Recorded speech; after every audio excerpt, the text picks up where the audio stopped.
নমস্কাৰ জনাই আজি মোৰ ভিডিঅ'ৰ যোগেদি আপোনালোকক দেখুৱাব বিচাৰিছোঁ ৰাস্তাৰ কাষতে থকা এখন হোটেল। একেবাৰে হোটেলখন সাধাৰণ কিন্তু ইয়াৰ সোৱাদ সুকীয়া। যিসকলে খাই পাইছে তেওঁলোকেতো গম পাইছে আৰু যিসকলে পোৱা নাই তেখেতসকলক কৈছোঁ।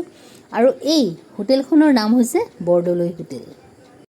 প্ৰাকৃতিকভাৱে সৌন্দৰ্য এই পৰিৱেশটো, গছ-গছনি চৰাই-চিৰিকটিৰ মাতেৰে ইয়াত সুন্দৰ কৰি তুলিছে শান্তিময় এটা পৰিৱেশ।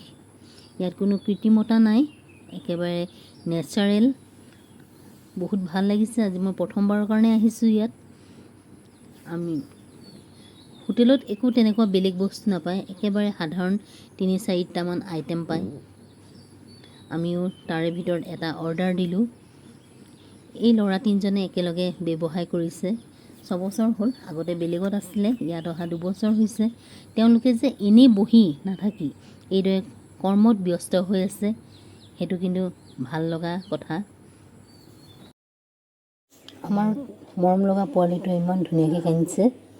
গালি দিব মন নাছিল, তথাপিও সি অকণমান কথা নুশুনাত উৎপাত কৰাত তাক মই গালি দিলোঁ। মাকে বুজাইছে, এয়া আমাৰ খানা ৰেডি হৈ গৈছে।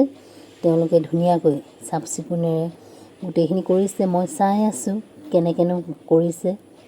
ভাল লাগিলে তেওঁলোকৰ পৰিষ্কাৰ পৰিচ্ছন্নতাটো দেখি। এয়া আহি গ'ল আমাৰ আজি ৰুটি মানে পৰঠা, মালাই পৰঠা অৰ্ডাৰ দিছিলোঁ। সকলো খোৱাত ব্যস্ত, কাৰো মাতিবলৈ সময় নাই। ডাঙৰ ডাঙৰ হোটেলবিলাকৰ বন্ধ কোঠাত খোৱাতকৈ এইদৰে কেতিয়াবা মুক্ত মনে বহি খাবলৈ কিন্তু বহুত মন যায়। ইয়াৰ পৰিৱেশটোৱে সঁচাকৈ সুকীয়া।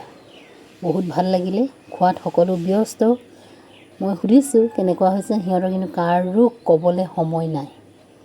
মুঠতে যিমানেই সোৱাদ পাইছে সিমানেই মুখৰ ভিতৰত ভৰাই খোৱাত ব্যস্ত। সেয়া দেখিছে নহয়।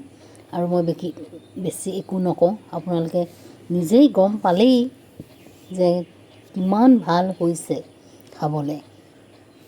আমাৰ খোৱা বোৱা হৈ গ'ল। অলপ দেৰি 10 মিনিটমান বহোঁ বুলি বহিছোঁ। মই ধোন আপোনালোকক কোৱাই নাই আজিনো আমি ক'ত খালোঁ। আপোনালোকৰ নিশ্চয় জানিবলৈ মন গৈছে। সেই জেগাডোখৰ হৈছে নেলি, জাগিৰোড আৰু ৰহাৰ মাজত আছে। আপোনালোকে যদি গুৱাহাটীৰ পৰা আহে তেতিয়া ৰাইট চাইডে হোটেলখন চাব, আৰু নগাঁও ৰহা ফালৰ পৰা গ'লে আপোনালোকে বাওঁ চাইডে ৰাস্তাত গৈ থাকোঁতে দেখাই পাব বৰদলৈ হোটেল বুলি। আজি সঁচাকৈ আমি খাই ভাল পালোঁ গোটেইকেইটাই। আপোনালোকেও আহিব।